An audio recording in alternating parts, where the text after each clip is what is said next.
सोचे दोस्ती बढ़िया कौन सी होती है। दोस्त वो कभी अच्छा नहीं होता जो हां में हां मिलाता चला जाए। दोस्त अच्छा वो होता है जो आपकी कमियां आपके मुंह पे सुनाता जाए।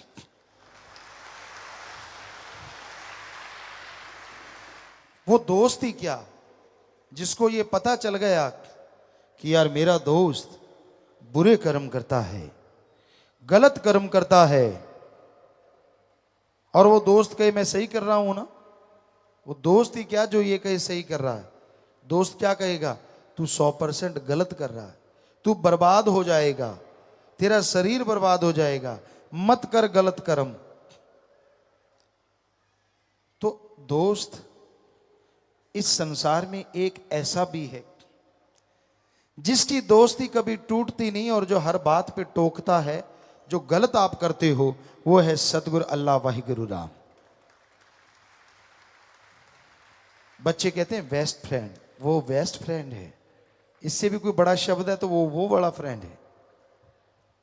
वो आपको कभी दगा नहीं देगा। उसने अगर आपका हाथ पकड़ लिया तो कभी छोड़ेगा नहीं। उसने साथ देना शुरू कर दिया तो दोनों जहान में देगा। अपने आप को आपने उसका बना लिया तो वो ऐसा अपना बनाएगा कि दुनिया में और दोनों जहां में जय जयकार करवा देगा। पर उसे अपना बनाने के लिए बहुत चीजों का त्याग करना पड़ता है। खुद गर्जी का त्याग, स्वार्थीपन का त्याग, काम वासना, क्रोध, लोभ, मोह, अहंकार का त्याग, नशों का त्याग, चुगली निंदा का त्याग। अब आदमी सोचे इतने त्याग कैसे करूं, तो एक ही त्याग कर दो कि यहां भगवान देख रहा है, वहां कोई बुरा कर्म नहीं करेंगे। बस एक ही त्याग काफी है, बाकी त्याग चाहे ना करो। कई बच्चे हंस रहे हैं, है भी बात हंसने की, क्योंकि अगर आप ये सोच लें कि यहां भगवान है, वहां कोई बुरा कर्म नहीं करेंगे, तो बताओ ऐसी जगह कौन सी है जहां भगवान नहीं है। वो तो शरीर के अंदर है, शरीर के बाहर है, कण कण में, जर्रे जर्रे में। गॉड इज एवरीवेयर, हर जगह है वो। बताओ फिर बुरा कर्म करोगे कैसे। एक ही बात काफी है सब बुराइयां छुड़ाने के लिए। तो सत्संग में जिस तरह स्कूल कॉलेज में जीवों को समझाया जाता है, बच्चों को पढ़ाया लिखाया जाता है, सत्संग में वैसे ही समझाया जाता है। बेटा मत कर बुरे कर्म। अब तो दुलतियां झाड़ रहा है, छलांगे लगा रहा है। जब लेने का देना पड़ा ना, तब रोएगा, चिल्लाएगा, ये मेरे साथ ऐसा क्यों हो रहा है। तब नहीं कोई मानता मन के अहंकार में, जब मन हावी हुआ होता है। और तब तो गुस्सा, अहंकार, ये वो फलां।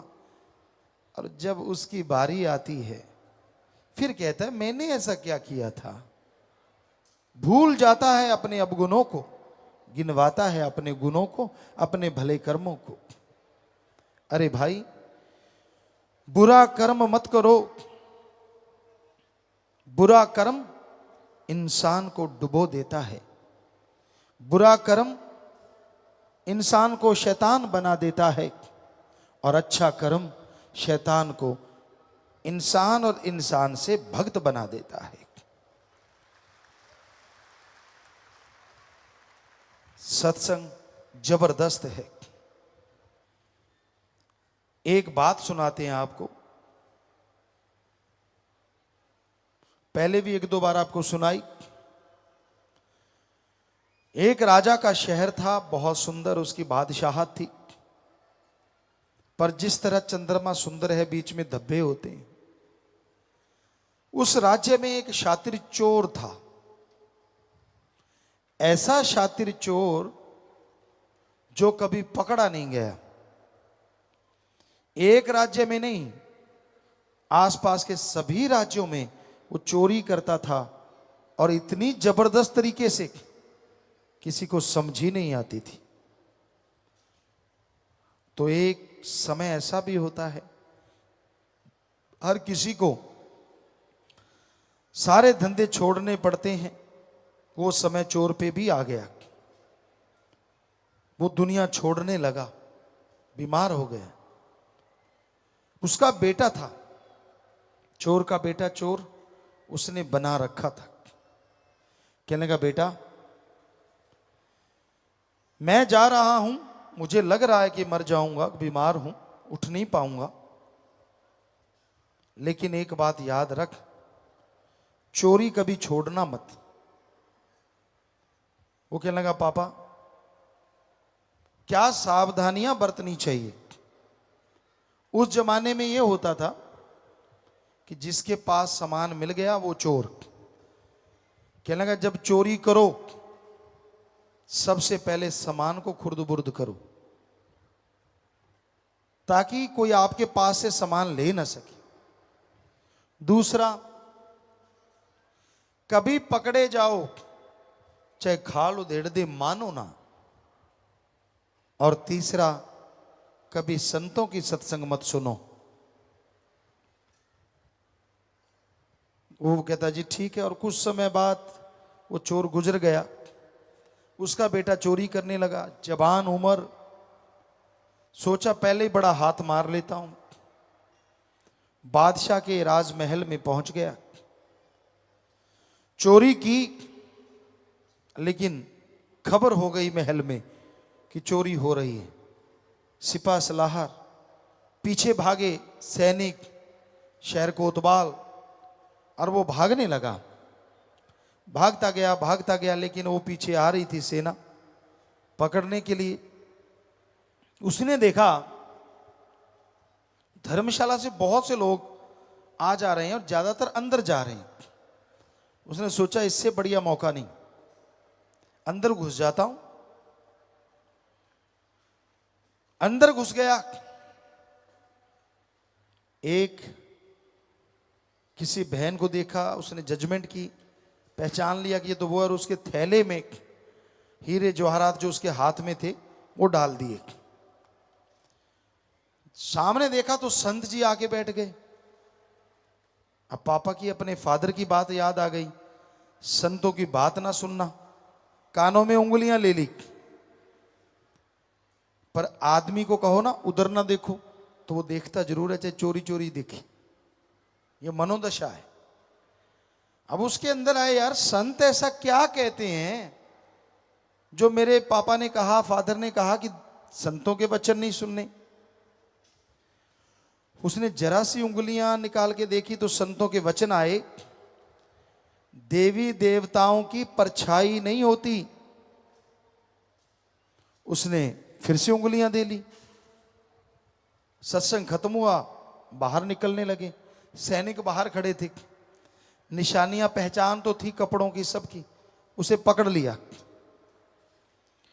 पकड़ के बादशाह के सामने पेश किया और कहा कि बादशाह सलामत, चोर तो यही है, इसके पैरों का निशान, इसका हुलिया वही है, लेकिन इसके पास सामान नहीं मिला। बादशाह कहता, मनाओ। पिटाई की, जो भी उस समय तरीके थे सब आजमा लिए, चोर नहीं माना। जासूस होते थे उस समय में। एक औरत कहने लगी, बादशाह अगर आप मेरे अकॉर्डिंग चलो, मुझे हुक्म दे दो तो मैं इस चोर से चोरी निकलवा लूं। बादशाह कहने लगा, तू देख ले भाई। और उधर जेल खाने में वो चोर बैठा है, सोच रहा है, यार संतों ने कोई बुरी बात तो कही नहीं, उन्होंने तो कहा देवी देवताओं की परछाई नहीं होती। अचानक क्या देखता है कि दूर जो गेट था उसके पहरेदार धम से गिरे, गेट खुल गया, दूसरा गेट खुला, तीसरा खुला, जितने गेट थे खुलते चले गए। पहरेदार बेहोश, कोई उसकी तरफ आ रहा था, वो डर गया, ये क्या हो रहा है। और जब उसके कोई कमरे में आया तो देख के हैरान रह गया, ये देवी मां जिसकी वो पूजा करता था।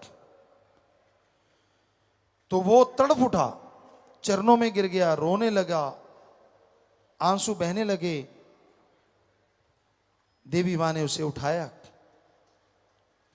आंसू पोंछे, सिर पे हाथ फेरा। ओ बेटा, तू मेरा बहुत बड़ा भक्त है, कहां फंसा बैठा है, मैं तो तुझे निकालने आई हूं। और रोने लगा चोर। मां, मेरे लिए आप यहां आई? कहने लगी बेटा, वो तो तू भक्ति करता है तो आना ही था। आगे से माता कहने लगी बेटा एक बात है। चोर कहने लगा बोलो, जो मर्जी बोलो, जो मर्जी कहो मां। कि बेटा क्या तूने चोरी की थी? चोर बताने ही जा रहा था, ऐसे कहने लगा मां, अचानक मसाल जल रही थी, उसकी निगाह धरती पे गई। धरती पे बहुत लंबी परछाई थी उस औरत की। संतों के वचन याद आ गए, देवी देवताओं की परछाई नहीं होती। चोर समझ गया ये तेरे साथ धोखा हो रहा है। पैर पकड़ लिए, जोर जोर से रोने लगा, मां मैं तेरा बेटा चोरी करूंगा? सवाल ही पैदा नहीं होता। पक्का ही मुकर गया। कहती बेटा देख ले। कहता मां तू देख, तू अंतर्जामी, त्रिकालदर्शी, तू मेरे अंदर निगाह मार, मैं चोरी वाला बंदा दिखता हूं? मैं तो तेरा भक्त हूं। मां कहने लगी हाँ बेटा, फिर फिक्र ना कर, मैं निकाल लूंगी तुझे, चल मेरे साथ। चोर और समझ गया ये तो सारे डुप्लीकेट सामान। बाहर ले गए राजा के पास। वो जासूस ही देवी मां बनी हुई थी, देवी मां नहीं थी वहां। तो जाके कहने लगी बादशाह, इस बेचारे ने चोरी नहीं की, वैसे ही इसको बहुत तंग किया गया, छोड़ दो इसे। बादशाह कहने लगा ठीक है। उसने सारी बात बता दी देवी ने। बादशाह ने उसे छोड़ दिया। भागा वो आदमी उस गांव में। कहने लगा संत कहाँ है? कहने लगे वो तो चले गए यहां से। वो रोने लगा। पता किया, संत दूर थे किसी और गांव में, भाग के वहां पहुंचा, चरणों पे गिर गया, जार जार रोने लगा। संतों ने उठाया, बेटा क्या हुआ? कहने लगा मुझे मेरे पिता ने कहा था संतों की सत्संग ना सुनना। मैंने पूरी सत्संग तो सुनी नहीं, मैंने तो आपके सिर्फ एक वचन सुने, देवी देवताओं की परछाई नहीं होती। हे महाराज, हे संत, आपकी उस एक लाइन ने मेरे मौत जैसे कर्म को काट के रख दिया, मेरी जिंदगी बच गई। कहीं मैं आपकी पूरी सत्संग सुन के अमल कर लूं तो पता नहीं कितने नजारे मिले और पता नहीं कितनी खुशियों से माला माल हो जाऊं। तो संतों से गुरु मंत्र लिया। कहने का मतलब सार ये है कि अगर जरा सी बात सुनने से वो चोर अपने जीवन को बचा सकता है, तो अगर आदमी सच्चे दिल से संतों के वचन सुने और मान ले, वचनों पे रहे, उसे तकलीफ आए, उसे परेशानी आए, हो ही नहीं सकता। माने खुद ना तो क्या किया जाए। नाचना आता नहीं, नाच ना जाने आंगन टेढ़ा। कहता मेरे को तो नाचना आता है, आपका आंगन टेढ़ा है, इसलिए नच ना जाने दिरफटे मुंह गोड़ियां दिख। सो वो वाली बात है। कर्म करो खोटे, पड़ेंगे बड़े सोटे, फिर पूछनी नहीं किसी बात रे। बेपरवाह जी के वचन। कर्म बुरे ना करो, सबका भला करो, सबका भला करने की प्रेरणा दो, सबके भले के लिए कदम बढ़ाते जाओ। यकीन मानो, अगर आप अल्लाह वाहिगुरु राम की औलाद का भला करोगे, हम आपको जैसी गारंटी चाहो गारंटी देंगे, मालिक आपका भला जरूर करेंगे। वो अल्लाह वाहिगुरु खुशियों से लवरेज कर देंगे। सत्संग सुन के अमल करना अति जरूरी है। सत्संग जो नहीं सुनते वो तो क्या, पर जो सुनते हैं वो अमल नहीं करते, फिर वो पापों के अधिकारी बन जाते हैं। अमल करना बहुत जरूरी है, और जो अमल करे उसका बेड़ा पार हो जाता है। सोहबत, संग, चोर का करोगे तो चोरी करना सीखोगे, जुआरी का करोगे तो जुआ खेलने की लत पड़ेगी, शराबी का करोगे तो कहीं ना कहीं पैग मारने लग जाओगे। निंदा चुगली वाले का संग करोगे तो हां में हां जरूर मिलाओगे और पापों के अधिकारी बन जाओगे। इसलिए अच्छी संग करो संतों की, फकीरों की, अच्छे नेक लोगों की। अगर पास अग्नि के बैठोगे जाकर तो उठोगे एक दिन कपड़े जलाकर। अगर पास अग्नि के बैठोगे जाकर तो उठोगे एक दिन कपड़े जलाकर। अगर पास फूलों के बैठोगे जाकर तो उठोगे कपड़ों में खुशबू बसाकर, उठोगे कपड़ों में खुशबू बसाकर। अगर आप आग के पास बैठ जाते हैं और आपके कपड़े हवा से उड़ते हैं और वो उड़ के आग पे लग जाते हैं, वो आग आपके कपड़ों को जला देगी। किसी और दिन आप फूलों के ढेर के पास बैठे हैं, कपड़े उड़ते हैं, वो फूलों पे लग जाते हैं। फूलों ने क्या करना है? कपड़ों में खुशबू भर देनी है। तो अगर बुराई का संग करोगे, बुरे लोगों की सोहबत करोगे, तो सारी जिंदगी खुशियां, चैन, आनंद जल के राख हो जाएगा। और अगर भले पुरुषों का संग करोगे, नेकी का संग करोगे और संत पीर फकीर की बात को मान के चलोगे, तो यकीन मानो आपकी जिंदगी नहीं, आपकी कुलें महक जाएंगी, कुलों में खुशियों का संचार हो जाएगा। तो मानना मर्जी आपकी, बताना फर्ज हमारा। संत फकीर तो विनती करते रहते हैं, जो सुन के मान लेते हैं उनका बेड़ा पार हो जाता है। तो बुरी सोहबत कभी ना करो, क्योंकि आदमी को सोहबत संग ही मारता है और सत्संग तो सर्वोत्तम संग है। जिन्होंने सत्संग किया वो तमाम जिंदगी खुशियों के अधिकारी बन गए।